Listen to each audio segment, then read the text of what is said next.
Hey guys, in today's video I'm going to try to spend less than 10 minutes to share my experience with my iPhone 13 Pro being stolen in Mexico. It was when I took the ADIO bus overnight from San Cristobal to Palenque, and in this video I'm going to share the lessons I've learned from this incident to help you minimize the risk of your phone being stolen. Chiapas, so this was where it happened in Chiapas. Chiapas is a poor region. Theft occurs, well, in general, theft occurs more frequently in Latin America, Central America, and South America. There's poverty everywhere, so risk of theft is everywhere. It doesn't have to be in Chiapas. So I would recommend always being hyper careful no matter what you do and where you are. Side note, there seems to be a routine theft happening in the ADIO bus rides in Chiapas, especially from any routes to Palenque. There seems to be theft occurring to a variety of tourists. So when I spoke to other tourists in the hostels, it seems that they also had their stuff stolen, or their stuff being opened and ruffled through. One guy had his laptop being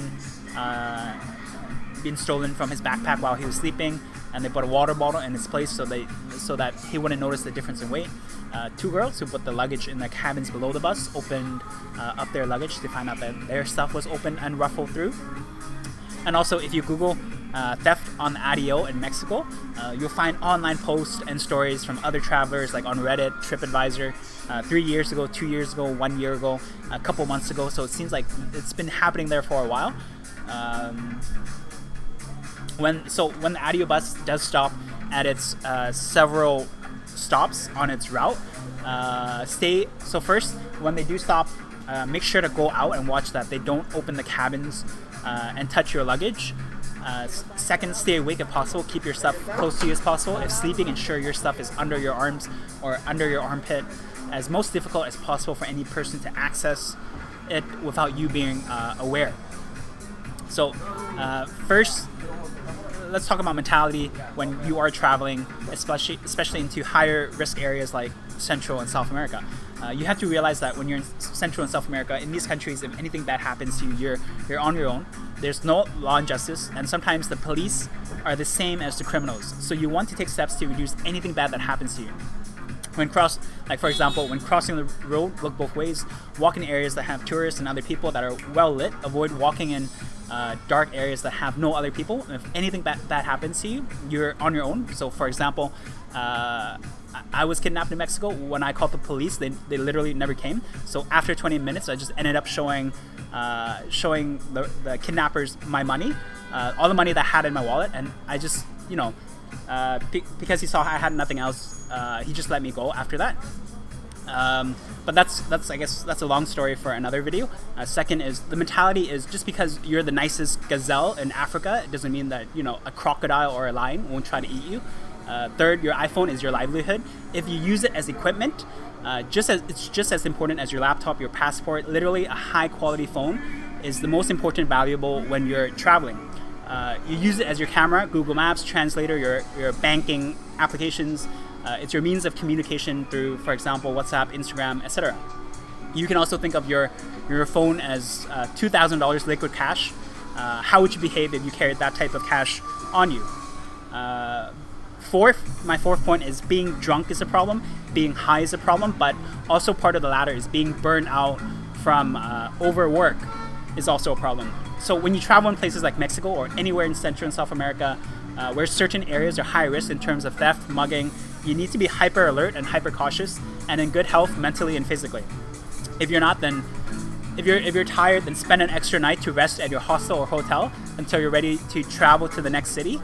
But don't travel while you're like super burned out and like you don't have the physical health to even like resist or run away from a potential robbery, right? Fifth is, you would generally assume decency in people, not in Central or South America. You need to be hyper alert, again, of your surroundings, being physically and mentally well, and then your valuables within your reach. Second, being cautious and interacting with others. You don't know which guy is... so you have to be careful when interacting with anyone during your travels. You don't know which guy is a narco or a gang member or a corrupt cop. both the locals and the police pose a risk. They're both dangerous. And don't mess with drugs. Stay away from them. If the police catch you with drugs, you're in trouble. If a narco catches you with drugs, you're in trouble. The narcos might think you bought the drugs from their rival cartel, and you're in trouble. 6 is, if you don't want to lose it, keep it by your side. You need to either use it or feel it. Even if it's uncomfortable and inconvenient, the pain of discipline is better than the pain of loss. The cost of losing your phone, your photos, your videos, your passwords, access to your bank's Gmail, Instagram, YouTube data, it can be a really horrendous nightmare. Just because your phone is locked with a password doesn't mean it won't get stolen. Just because there's others using smartphones as well doesn't mean that you won't be targeted either. So assumptions are dangerous. Never assume any place is safe. Protect your valuables, phone and wallet. My mistake was I assumed the ADIO bus was safe because it's a higher scale bus service, and I was tired, wanted to sleep comfortably without like my bag under my arms. Do not make it easier for someone else to steal your iPhone. When traveling using public transport at the hotel, hostels, always carry the assumption that someone is looking to steal your valuables. And then my 9th point for mentality, adjusting your mentality, is whenever you put your phone in your wallet, that becomes your phone in your wallet. If you put it in your backpack, that backpack is your phone. Always keep it by your side at all times. Think of it as an extension of yourself. Your phone is the equivalent of your laptop. It costs the same as your laptop or even more. So next, let's go over steps on how to prevent your iPhone from being stolen. So first category is physical security measures. So the first rule is within arm's reach or lock it up. Keep your valuables, phone and wallet close to your body at all times. Wear a money belt or shoulder bag to carry your iPhone and credit card at all times, where you can keep it near your chest or under your armpit. Avoid putting your valuables, phone, passport, wallet, laptop outside of your reach. If it isn't in your reach, like leaving your laptop at the hostel, then you should lock it up in a locker. Think of it as always like within arm's reach, like your child was at a swimming pool. Avoid putting your valuables outside of your reach, such as an overhead bin, especially on the ADIO bus in Mexico. If you do stay at a hostel and it doesn't have a locker, you can do things like sleep with the iPhone being charged under your pillow at night. Second, I guess, rule is minimize the exposure and existence of your iPhone. It's better to appear as if you don't have an iPhone.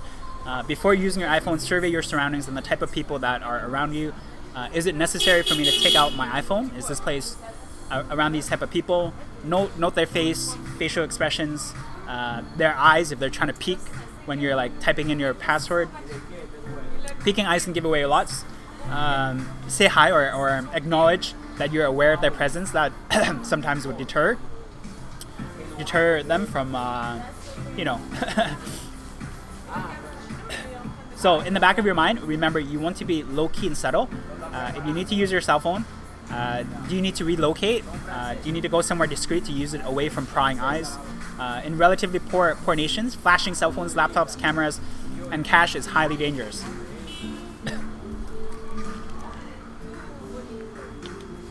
And the third rule is privacy.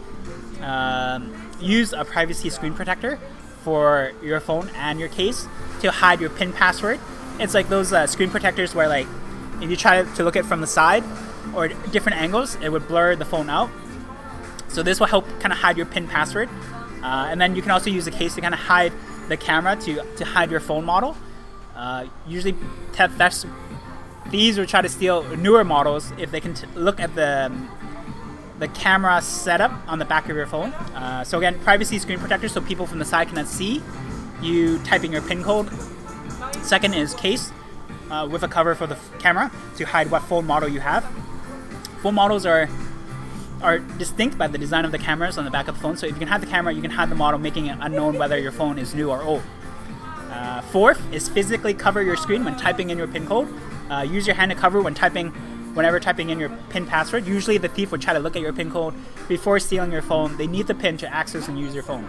Let's move on to software security measures. First is never turn your phone or Wi-Fi or cellular off. If you turn your phone off, or it's Wi-Fi and cellular, it's just a clunk of metal. You made it easier for the thief to steal it. The thief would turn your phone off if they stole it, and now you did it for them. So you need your phone to be on, and you need to have Wi-Fi or cellular on for you to call it, or at least track it and put it in lost mode immediately. And if you turn your phone off, you rendered it useless. You cannot connect it or track it. I used to turn my phone off, or I would turn off my Wi-Fi, cellular, and Bluetooth to save battery. But going forward, I think it's better to keep it on at all times. I'd rather risk the battery dying than not being able to connect or call or try to put my phone on lost mode, right? You have to charge your phone whenever you can and use your phone sparingly, closing applications that you don't use to conserve your battery. Second is if you have an older phone, bring it as a secondary emergency backup phone. Keep this one keep it in a different location than your primary phone. Segregate the locations. If the first one is stolen, use your secondary phone to call your first phone, or use the Find My app application from Apple immediately to locate where it is. Segregate the location of your two phones. Same with your credit cards and your cash. So when you have something stolen, you have a better backup credit card somewhere else. You're not stuck in another country without the money and ability to pay, right? You're really effed if you don't have any other way to pay, such as for flights, accommodations, food, water. Another way is download Apple Pay and have at least one card on your Apple Wallet so your phone can serve as a payment also. Buy 2 SIM cards, both with data, so you can arrive. Once you do arrive at your location, I usually get 2 SIM cards with both having data plans.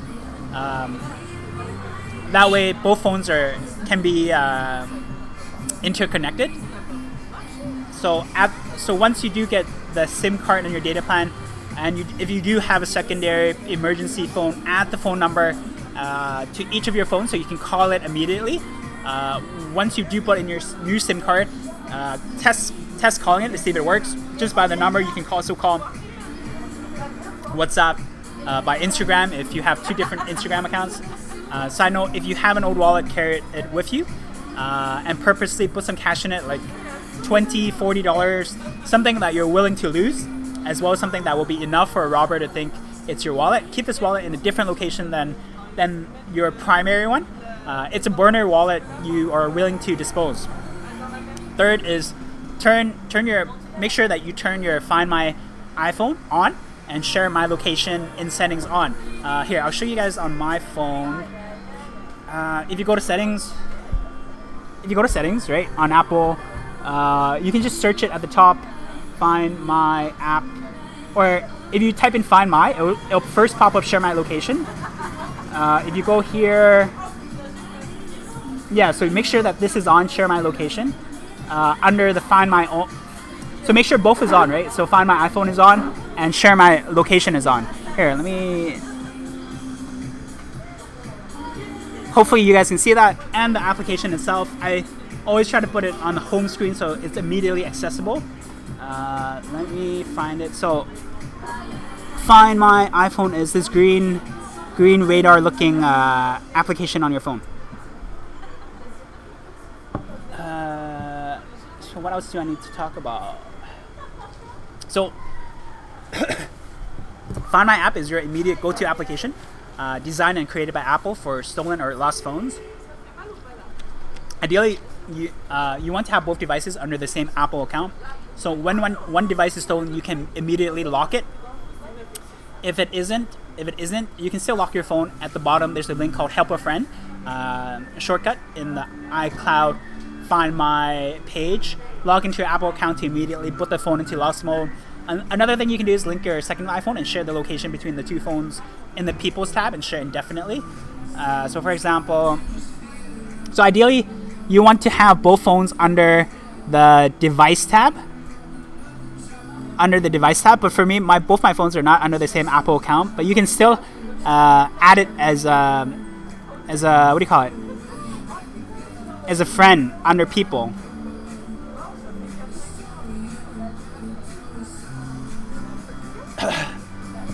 So other ways you can connect is, for example, downloading both apps on phones, such as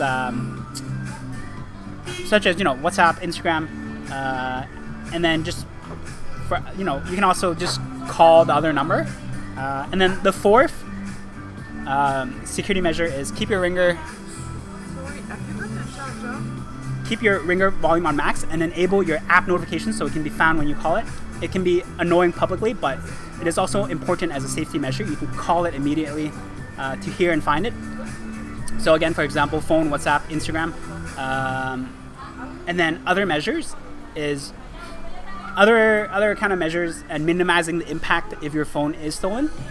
First is purchase your iPhone using a credit card with mobile device insurance. Purchase your mobile device and with a credit card that has insurance coverage for stolen or lost mobile devices. For example, the Costco CIBC has insurance coverage. If you bought your phone using the credit card for full price of the phone, you can be eligible to be covered up to $1,000. Second is put your contact email on your screen lock background. Add your contact info email as your phone on your phone's screen lock background. Put a picture of yourself so you can immediately identify and prove that this is your phone when it's turned on. It's not an egotistical move, but it's proof of ownership. Keep your contact email separate from your Apple login ID. Avoid any hints that make it easier for the thief to log into your Apple account. The idea is if you do lose your phone and it was not stolen, you want to make it as easy as possible for the finder to be able to contact you and return the phone, if that is the case, that it's not stolen on purpose. Third is put a contact card inside of your phone case. Keep your contact email separate from your Apple login. Avoid any hints that makes it easier for the thief to log into your Apple account. Add a note on the card offering reward for returning the phone to incentivize them to act. Fourth is the fourth is turn your iCloud backup and Google Photos on. Google Photos is for free, but it automatically uploads your photos and videos that you have on your phone when you are connected to Wi-Fi. iCloud backup, I don't remember how much data, but you can get a good package for $2 a month. So I bought that as a secondary backup. So both my photos, videos are being backed up on Apple and on Google servers. So again, download Google Photos app, use it as a secondary backup resource, enable the app to automatically back up when Wi-Fi is available, and check that it's successfully backing up. So next is if your phone is stolen, put your iPhone into lost mode immediately. Leave your contact details. Never use the same contact email, the same as your Apple ID login. Keep your Apple ID different and unknown from the thief as much as possible. If they can log in and you can access your phone, then you're screwed, right? Provide payment incentive in the lost mode message to return the iPhone. If you do need to retrieve the iPhone, meet in a public secure place and contact police if possible, or at least have some friends with you, right? And then if it is stolen, second is change your password so the thief, if they are able to, for some reason, get through your PIN password, get through your Apple lost mode, they won't be able to access your Instagram, your YouTube, your social media applications, your banking, your Gmail. Those things are important.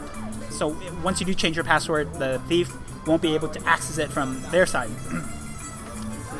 So other things to do when stolen: file reports and save those reports. Get a police report for insurance purposes. If the police are corrupt or won't do anything for you, even if they're corrupt and won't do anything for you, at least if you have a documented copy, you can use that for insurance purposes. You can also make a report to Apple, report to your phone network, use saved reports for, again, filing insurance claims. Save all copies of the reports, and finally make a claim to your credit card insurance company if they do provide stolen mobile device coverage. And then just last, some bonus tips is try to look poor as possible. Try to look like someone who, if you were robbed, it would waste the thief's energy and time because he could have made more money in that time doing something else. And second is move in a group. Try to socialize with people at your hostel. There's power and security in numbers. Try to travel with, it's unlikely if you're traveling in a group with 3 guys. Probably you won't get target it as much if you were traveling solo. So that's all my tips for minimizing the risk of your phone and valuables being stolen. If you guys found this video helpful, you can give it a like. You're gonna stay tuned for future videos that might be useful. You can subscribe. And then if you have any other tips, you can leave them in the comments below. I like to read them. And thanks again. I'll catch you guys in the next video. And then share the video if you know someone who's traveling and kind of concerned with, or you know, travel security is useful for any traveler. So share it if you know anyone traveling soon or currently on their travels. All right, see ya.